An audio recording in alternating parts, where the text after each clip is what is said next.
അനുഗ്രഹിക്കപ്പെട്ട നല്ല സമയത്തിനായി ഞാൻ ദൈവത്തെ സ്തുതിക്കുന്നു, സ്തോത്രം ചെയ്യുന്നു. ദൈവവചനം ശ്രവിച്ചുകൊണ്ടിരിക്കുന്ന എല്ലാ ദൈവമക്കൾക്കും വീണ്ടും വരാമെന്ന് അരുളി ചെയ്തവനായ കർത്താവായ യേശു ക്രിസ്തുവിൻ്റെ ധന്യനാമത്തിൽ ഞാൻ എൻ്റെ സ്നേഹവന്ദനം അറിയിക്കുന്നു. ഇന്നത്തെ അല്പസമയത്ത് ചിന്തയ്ക്കായി 27 സങ്കീർത്തനം 4 വാക്യം നമുക്ക് വായിക്കാം. ഞാൻ യഹോവയോട് ഒരു കാര്യം അപേക്ഷിച്ചു, അത് തന്നെ ഞാൻ ആഗ്രഹിക്കുന്നു, യഹോവയുടെ മനോഹരത്വം കാണുവാനും അവൻ്റെ മന്ദിരത്തിൽ ധ്യാനിപ്പാനും എൻ്റെ ആയുഷ്കാലമൊക്കെയും ഞാൻ യഹോവയുടെ ആലയത്തിൽ പാർക്കേണ്ടതിന് തന്നെ. അനുഗ്രഹിക്കപ്പെട്ട ഒരു വേദവാക്യമാണ് നാം കേട്ടത്. 27 സങ്കീർത്തനം ദാവീദിൻ്റെ സങ്കീർത്തനമാകയാൽ ദാവീദിൻ്റെ ആഗ്രഹമാണ് ഈ വാക്യത്തിൽ നമുക്ക് കാണുവാൻ കഴിയുന്നത്. ഒരു രാജ്ഞിയുടെ കഥ ഞാൻ കേട്ടിട്ടുള്ളത് ഇവിടെ പ്രസ്താവിക്കുകയാണ്. അവൾ വലിയ സൗന്ദര്യത്തിനുടമയാണ്. അനുദിനം അവൾ തൻ്റെ സൗന്ദര്യം വർദ്ധിപ്പിച്ചുകൊണ്ടേയിരുന്നു. തൻ്റെ സൗന്ദര്യം വർദ്ധിപ്പിക്കുന്നതിനായി അനേകം തോഴിമാർ ഈ രാജ്ഞിക്ക് ഉണ്ടായിരുന്നു. എപ്പോഴും തൻ്റെ മുഖസൗന്ദര്യം ആസ്വദിക്കുവാനായി ഒരു മനോഹരമായ കണ്ണാടി ഇവളുടെ കൈവശം എപ്പോഴും ഉണ്ടായിരിക്കും. മറ്റാരെങ്കിലും കാണുമെന്ന ചിന്ത പോലും ഇവൾക്കില്ലായിരുന്നു. സദാസമയം തൻ്റെ സ്വന്തം സൗന്ദര്യം ആസ്വദിക്കും. പെട്ടെന്നായിരുന്നു അത് സംഭവിച്ചത്. രാജ്ഞിക്ക് മസൂരി രോഗം പിടിപെട്ടു. ആ ദിവസങ്ങളിൽ തോഴിമാർ അവരുടെ കയ്യിൽ നിന്നും താൻ നിരന്തരം തൻ്റെ തന്നെ സൗന്ദര്യം ആസ്വദിച്ചു കൊണ്ടിരുന്ന കണ്ണാടി അവൾ ഉറങ്ങുന്ന സമയം അവളിൽ നിന്നും മാറ്റിവെച്ചു. കാരണം മസൂരി രോഗം അവളുടെ മുഖത്തിൻ്റെ ഷെയ്പ്പ് പോലും മാറ്റിക്കളഞ്ഞിരുന്നു. മുഖമാസകല മസൂരി പിടിപ്പെട്ട അവൾ മരണത്തോട് മല്ലിടുകയാണ്. എന്തുകൊണ്ടോ മരണത്തിന് അവളെ കൊണ്ടുപോകുവാൻ കഴിഞ്ഞില്ല. സൗന്ദര്യമെല്ലാം നഷ്ടപ്പെട്ടവളും മുഖമെല്ലാം മസൂരി കലകൾ ഉള്ളവളുമായ രാജ്ഞി തൻ്റെ കണ്ണാടി ആവശ്യപ്പെട്ടു. തോഴിമാരെല്ലാം മുഖത്തോട് മുഖം നോക്കി ഭയപ്പെട്ടു പോയി. കാരണം അവരുടെ രാജ്ഞിയുടെ രൂപം പോലും മാറ്റപ്പെട്ടു. മുഖം മസൂരിപ്പാടുകൾ കൊണ്ട് വിരൂപമായിരിക്കുന്നു. എങ്കിലും രാജ്ഞിയുടെ നിർബന്ധത്തിന് വഴങ്ങി കണ്ണാടി അവർ കൊടുത്തു. നല്ല സൗന്ദര്യമുണ്ടായിരുന്നവളും ഇപ്പോൾ മസൂരി കലകളാൽ മുഖം വിരൂപമാക്കപ്പെട്ടവളുമായ രാജ്ഞി കണ്ണാടിയിൽ തൻ്റെ മുഖം കണ്ടതും കണ്ണാടി വലിച്ചെറിഞ്ഞ് പൊട്ടിച്ചതും ഒരേ സമയമായിരുന്നു. നാം ഇന്ന് കാണുന്ന എത്ര വലിയ സൗന്ദര്യവും പുഴുവരിക്കുന്നതാണെന്ന ചിന്ത നമുക്കെപ്പോഴും ഉണ്ടായിരിക്കുകയാണ്. അകൃത്യ നിമിത്തം നീ മനുഷ്യനെ ദണ്ഡനങ്ങളാൽ ശിക്ഷിക്കുമ്പോൾ നീ അവൻ്റെ സൗന്ദര്യത്തെ പുഴുപോലെ ക്ഷയിപ്പിക്കുന്നു എന്ന് 39 സങ്കീർത്തനം 11 വാക്യത്തിൽ രേഖപ്പെടുത്തിയിരിക്കുന്നു. ഈ ഭൂമിയിലുള്ള എത്ര വലിയ സൗന്ദര്യവും താൽക്കാലികവും സൂര്യൻ അസ്തമിച്ചാൽ ദൃശ്യമാകാത്തതുമാകുന്നു, ഒറിജിനൽ അല്ല എന്ന് സാരം. ഇവിടെയാണ് സങ്കീർത്തനക്കാരൻ്റെ യഹോവയുടെ സൗന്ദര്യ ദർശനത്തിനുള്ള ആഗ്രഹത്തിൻ്റെ പ്രാധാന്യം നാം മനസ്സിലാക്കേണ്ടത്. സങ്കീർത്തനക്കാരൻ്റെ ആഗ്രഹം യഹോവയുടെ മനോഹരത്വം കാണണം, അവൻ്റെ മന്ദിരത്തിൽ ധ്യാനിക്കണം. യഹോവയുടെ വചനം മെഡിറ്റേറ്റ് ചെയ്യുന്നതിനെ അത് സൂചിപ്പിക്കുന്നു. ഒന്നുകൂടി വ്യക്തമായി പറഞ്ഞാൽ സീക്കിംഗ് ഗൈഡൻസ് ഫോർ ലൈഫ്. ഓരോ ദിവസവും ജീവിക്കുവാനുള്ള മാർഗനിർദ്ദേശങ്ങൾ ദൈവത്തിൽ നിന്നും ചോദിച്ച് വചനത്തിൽ നിന്നും കണ്ടെത്തി അതിൻ പ്രകാരം ജീവിക്കുവാനും സങ്കീർത്തനക്കാരൻ ആഗ്രഹിക്കുന്നു. ദൈവവചനത്തിൽ എഴുതിയിരിക്കുന്നത് പോലെ ജീവിക്കുവാനാണ് സങ്കീർത്തനക്കാരനായ ഭക്തൻ ആഗ്രഹിക്കുന്നത് എന്ന് സാരം. ഏതൊരു വ്യക്തിക്കും വിജയകരമായ ഒരു ജീവിതം നയിക്കുവാൻ ദൈവത്തിൻ്റെ ആലോചന ഏറ്റവും അത്യാവശ്യമാണ്. യഹോശാഫാത്തും യഹോവയുടെ ആലോചന ചോദിച്ചവനായിരുന്നു. ദാവീദും സകലത്തിനും ദൈവാലോചന ചോദിച്ചിരുന്നു. ചില വ്യക്തികൾ ദൈവാലോചന ദൈവത്തോട് ചോദിക്കും, എന്നാൽ താൻ ആഗ്രഹിക്കുന്ന ആലോചനയല്ല ലഭിക്കുന്നതെങ്കിൽ ആ ദൈവാലോചന തള്ളിക്കളഞ്ഞ് തൻ്റെ ഇഷ്ടത്തിനുള്ള ആലോചന പറയുന്ന വ്യക്തികൾ അന്വേഷിച്ചു പോകും. ഒടുക്കം പ്രതിസന്ധിയിൽ വീഴുകയും തകർന്നു പോവുകയും ചെയ്യും. ആഹാബിനോട് കൂടെ രാമോത്തിലേക്ക് യുദ്ധത്തിന് പോകുവാൻ ദൈവത്തിൻ്റെ അരുളപ്പാട് ചോദിക്കുന്ന സമയത്ത് ആഹാബിൻ്റെ കൊട്ടാരത്തിലെ ഒരു വലിയ കൂട്ടം ബാലിൻ്റെ പ്രവാചകന്മാർ പൊയ്ക്കൊള്ളുക, രാജാവ് കൃതാർത്ഥനാകും എന്നാണ് പറഞ്ഞത്. എന്നാൽ അതിൽ സംശയം തോന്നിയ ആഹാബിൻ്റെ മകളുടെ അമ്മായപ്പനും യഹൂദ രാജാവുമായ യഹോശാഫാത്ത്, ഇനി യഹോവയുടെ പ്രവാചകനായിട്ട് ഇവിടെ ആരുമില്ലയോ എന്ന് ചോദിച്ചപ്പോൾ ഇസ്രയേൽ രാജാവായ ആഹാബ് പറഞ്ഞത് 2 ദിനവൃത്താന്ത പുസ്തകം 18 അധ്യായം 6ഉം 7ഉം വാക്യങ്ങളിൽ രേഖപ്പെടുത്തിയിരിക്കുന്നു. ഇമ്ളയുടെ മകൻ മിഖായാവ് എന്നൊരു പ്രവാചകനുണ്ട്, അവൻ എന്നെക്കുറിച്ച് ദോഷം പറയുന്നത് കൊണ്ട് എനിക്ക് അവന് ഇഷ്ടമല്ല എന്നാണ് ആഹാബ് പറഞ്ഞത്. ദൈവം കൽപ്പിച്ചിട്ടുള്ള ചെറുതോ വലുതോ ആയ കാര്യങ്ങൾ നാം കൃത്യമായി ആചരിക്കണമെന്ന് 119 സങ്കീർത്തനം 1 മുതൽ 4 വരെയുള്ള വാക്യങ്ങളിൽ രേഖപ്പെടുത്തിയിരിക്കുന്നു. യഹോവയുടെ ന്യായപ്രമാണം അനുസരിച്ച് നടപ്പിൽ നിഷ്കളങ്കരായവർ ഭാഗ്യവാന്മാർ. അവൻ്റെ സാക്ഷ്യങ്ങളെ പ്രമാണിച്ച് പൂർണ്ണ ഹൃദയത്തോടെ അവൻ അന്വേഷിക്കുന്നവർ ഭാഗ്യവാന്മാർ.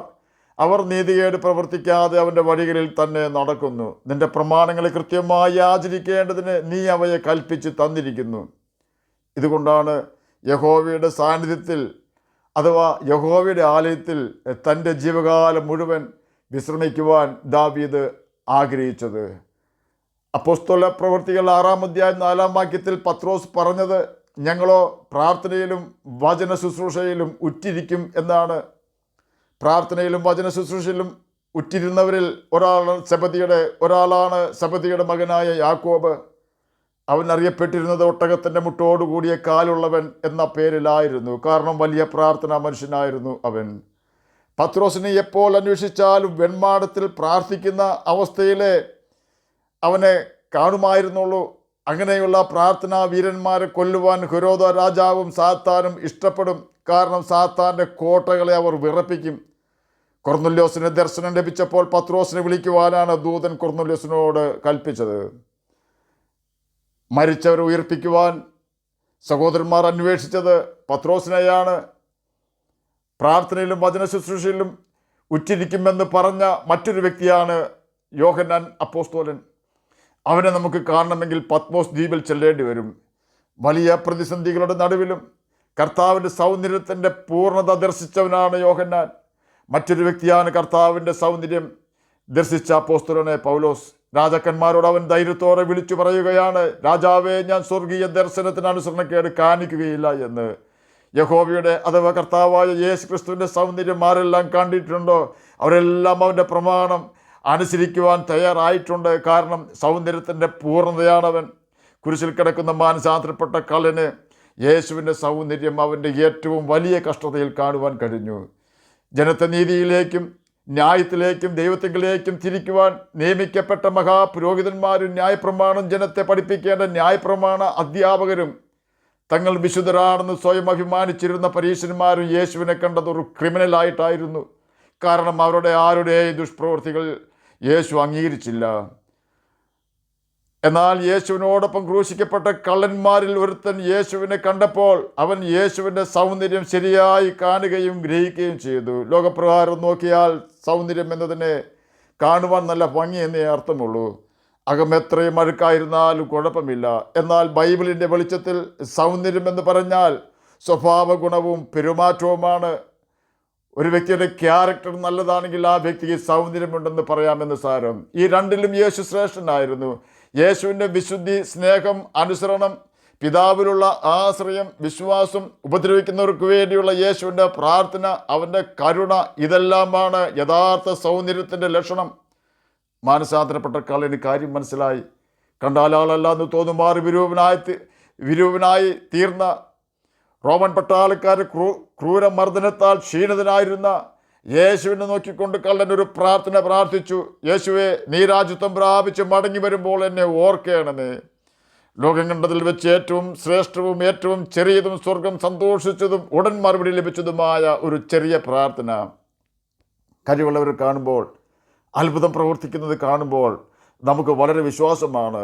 യേശുവിൻ്റെ ഏറ്റവും കഷ്ടത നിറഞ്ഞ സമയത്ത് താഴെ നിൽക്കുന്നവരും കുരിശിൽ കിടക്കുന്നവരും ഒരുപോലെ നിന്ദിച്ചുകൊണ്ട് ആക്രോശിക്കുകയും ഉപദ്രവിക്കുകയും ചെയ്തുകൊണ്ടിരിക്കുമ്പോൾ ഉപദ്രവമേറ്റ് ഒട്ടും ബലമില്ലാതെ കിടക്കുന്ന യേശുവിനോട് കള്ളൻ കേഴുകയാണ്, നീ രാജ്യത്വം പ്രാപിച്ച് മടങ്ങി വരുമ്പോൾ എന്നെ ഓർക്കണം എന്ന്. കാരണം കള്ളന് ദൈവത്തിൻ്റെ കൃപ ലഭിച്ചു, ദാവീദിന് ദൈവത്തിൻ്റെ കൃപ ലഭിച്ചു. എന്നെ കേൾക്കുന്ന പ്രിയ ദൈവമകനെ, ദൈവമകളെ, മറ്റെന്തിനേക്കാളും വലിയത് യേശുവിൻ്റെ ക്രൂശിലെ സ്നേഹമാണ്. മറ്റേത് സൗന്ദര്യത്തെക്കാളും ശ്രേഷ്ഠമായ സൗന്ദര്യം കർത്താവായ യേശു ക്രിസ്തുവിന് മാത്രമേ ഉള്ളൂ. നമുക്ക് ലഭിക്കുന്ന വിലയേറിയ സമയം നമുക്കും യഹോവയുടെ തണലിൽ യേശുവിൻ്റെ പാദപീഠത്തിൽ അവൻ്റെ പൊന്നുമുഖം ദർശിച്ച് അവൻ്റെ കൽപ്പനകൾ പ്രമാണിച്ച് ജീവിക്കുകയും നിത്യജീവനാവകാശികളായി തീരുകയും ചെയ്യാം. അതിന് കർത്താവ് നമ്മെ സഹായിക്കട്ടെ എന്ന് പ്രാർത്ഥിച്ചുകൊണ്ട് ഞാൻ എൻ്റെ വാക്കുകളിൽ നിന്ന് വിരമിക്കുന്നു. നമുക്ക് പ്രാർത്ഥിക്കാം. ഞങ്ങളെ സ്നേഹിക്കുന്ന സ്വർഗീയ പിതാവേ, നല്ല വചനത്തിനായി അങ്ങയെ സ്തുതിക്കുന്നു, സ്തോത്രം ചെയ്യുന്നു. എന്നെ കേൾക്കുന്ന ഏതെങ്കിലും പ്രിയപ്പെട്ടവർ അങ്ങയെ തിരിച്ചറിയാതിരിക്കുന്നുവെങ്കിൽ അങ്ങയെ തിരിച്ചറിയുവാൻ അവരുടെ ഹൃദയദൃഷ്ടി പ്രകാശിപ്പിക്കണമേ. രോഗത്താൽ ഭാരപ്പെടുന്നവർക്ക് രോഗസൗഖ്യം കൊടുക്കണമേ. അങ്ങനെ വചനം പ്രമാണിക്കുവാനും കർത്താവെ അങ്ങനെ വചനം പ്രമാണിച്ചുകൊണ്ട് അങ്ങേ സ്നേഹിക്കുവാനും മടിയനെ കേൾക്കുന്ന അങ്ങനെ കുഞ്ഞുങ്ങളെ സഹായിക്കണമേ. പഠിക്കുന്ന കുഞ്ഞുങ്ങൾക്ക് പഠിക്കുവാനുള്ള ബുദ്ധിയും ജ്ഞാനവും ഓർമ്മശക്തിയും കൊടുക്കണമേ. പ്രാർത്ഥന കേട്ടതിനായി സ്തോത്രം, യേശുവിൻ്റെ നാമത്തിൽ തന്നെ ആമേൻ. കർത്താവ് എല്ലാവരെയും അനുഗ്രഹിക്കട്ടെ. സ്തോത്രം.